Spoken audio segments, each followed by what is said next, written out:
If you have your gadgets, your phones, don't go about showcasing it up and down, carrying your laptop, your gadgets, especially if you stay in places like Kasua. Just ran into one corner and he was just there looking at me and doing me like this, waka, waka. And there are so many guys like that working in the market and they're not there to do anything, they're not there to buy something, they are just there to look for what to steal. Hello everyone, you're welcome back to the channel. My name is Judith and I am a Nigerian YouTuber based in Ghana. I've been in Ghana for 4 years now, and in today's video I'm going to be telling you some things you need to know before visiting Ghana. So if you're interested, please keep watching. By the way, we are in the festive period. It's almost December, a few weeks to December. Yeah, it's Christmas.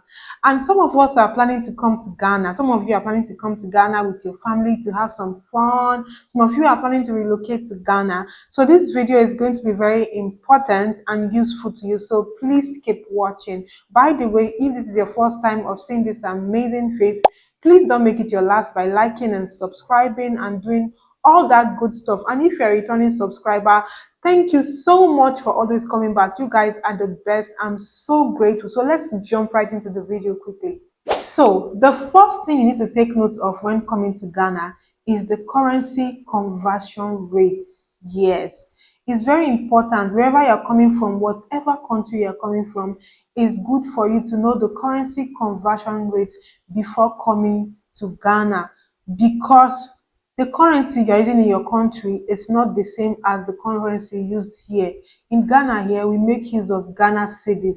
And in your country, you might be using dollars, you might be using rands, you might be using naira, just like me. I was using naira before. And the mistake I made was not checking the currency conversion rate before coming down to Ghana. I had to come down to Ghana and start knowing and understanding it. So it's important for you to learn and understand and know the currency conversion rate before coming down to Ghana, so that you don't get cheated, so that life will be more easier for you. So the next thing is for you to please develop a good negotiating skills. It is very important for you to develop good negotiating skills so that you don't get cheated.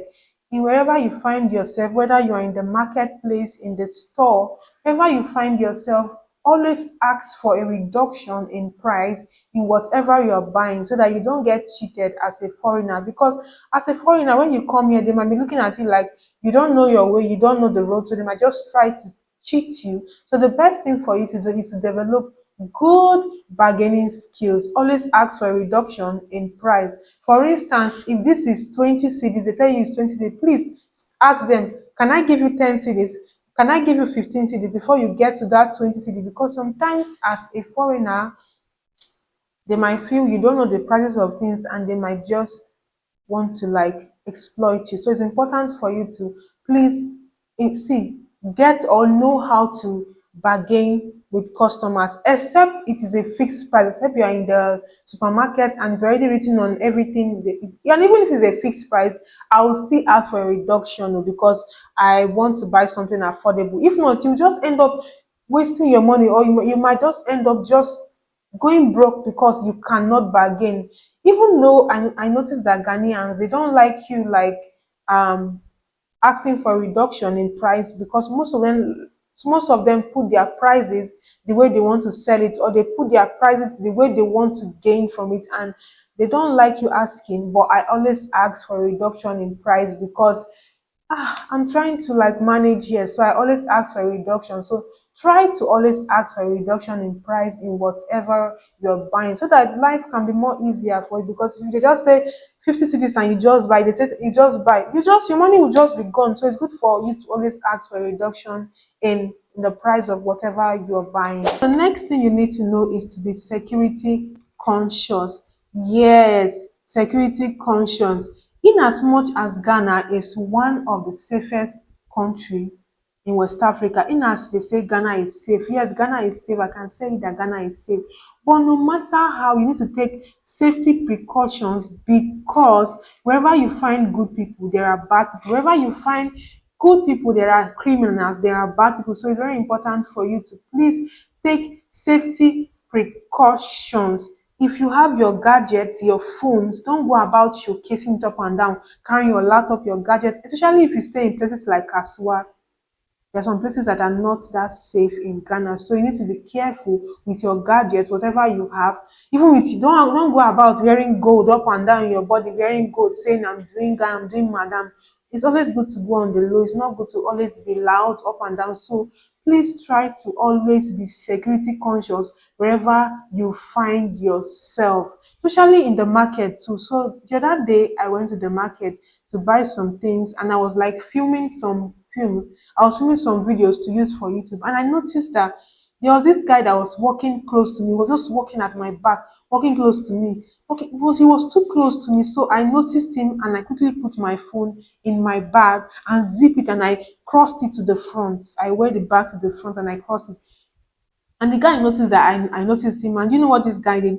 He quickly ran into one of the corner in the market. He just ran into one corner and he was just there looking at me and doing me like this, waka waka. And there are so many guys like that working in the market and they're not there to do anything, they're not there to buy something, they are just there to look for what to steal. So it's always important for you to take safety precaution, especially as a foreigner, because they might see you and be like, this one at JJCO, this one at JJC, so they might just try to like play a fast one on you. So always try to take safety precaution in as much as Ghana is safe. The next thing you need to know before moving to Ghana is that Ghanaians are very polite. Most of them, see, majority of them are polite. It's just few that might not be polite, but majority of them are polite. They can say please to you 100 times. So if you come here and you hear someone saying please, please, please all the time, don't be surprised, don't be shocked. But I was shocked when I came here at first because why are you telling me please? Why are you telling me please? But yeah, it's just a normal thing. And me too, I became used to it. Like I always say please, please, please all the time. So don't be surprised if you come here and someone is like Pacho, Pacho, good morning. They can say please, good morning, please, good afternoon, please this, please that, please. So that's just the way they are. So just when you come here, don't be surprised, and also return. Just do the same thing too. If they if you see them, you say please or you say thank you. You try to be nice to them because they are very polite over here. Some of you know what we call African time. Yes, in the whole of Africa in Nigeria. But there's something called Ghana time in Ghana. You know that there's something called Ghana time here. So, in case you are invited to an occasion or to whatever, please just take note in your mind that that thing, that occasion is not going to start by that time. If they're telling you that it's starting by 7, see, I kid you not, it's going to start by 8 or 9 or 10. Yes, so when they invite you to an occasion, most of the time that's how it happens. It happens in Nigeria too, but it's what they call Ghana time here. So if they tell you, okay, come for my birthday party by 7, please be there by 8 because it might start by 8 or 9. So there's something they call African time or Ghana, there's something they call Ghana time over here. Like the other day, my baby was graduating last term, she was graduating to class 1, and they told us to like with the parents told us to come for the party. So they said come by 9. Guess what? I prepared my daughter earlier because she was doing some presentation. So I took her to school by 8 and I dropped her there. So I came back home because her school is not far from my house. So I came back home. So I came back home and prepared, did my chores, and you will not believe I went there by 9, and guess what? They had not even started setting up the canopy, nothing. They were just going around. So can you believe that I came back home by that 9 and I went by 10. They did not start till 12. So that's what I'm saying. If they invite you to something, just know that it will not start that exact time. It might start 1 hour or 2 hours later. In my own case, it was 3 hours later. So just prepare your mind that there's something called Ghana time over here. Another thing you need to take note of as a foreigner when coming here is the transport system that you're going to be using to be going up and down here in Ghana.